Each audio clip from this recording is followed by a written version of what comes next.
तुम्ही पश्चिमेकडून एकाच वेळी शिकता देखील आणि त्यांना शिकवता देखील. शिक्षक आणि शिकणारा या दोन्ही भूमिकांमध्ये तुम्ही कसा ताळमेळ राखता? शिक्षक वगैरे मी नाही आहे. शिक्षक तर सत्य असतं.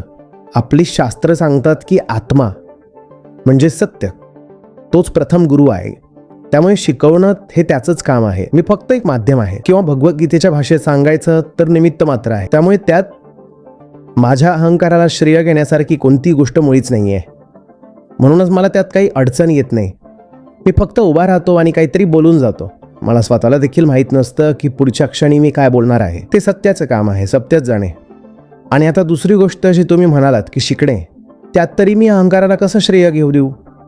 अहंकार ज्याप्रमाणे या गोष्टीचं श्रेय घेतो ना की मी खूप मोठा ज्ञानी आहे, तसंच त्याला या गोष्टीचं देखील श्रेय घ्यायचं असतं की मी खूप नम्र आहे. आता नम्रतेचं तरी मी काय श्रेय घेऊ? जर पाश्चिमात्य देशांमध्ये असं काही आहे ज्यापासून आपल्याला शिकण्याची गरज आहे, तर ही गोष्ट एक फॅक्ट आहे, तथ्य आहे.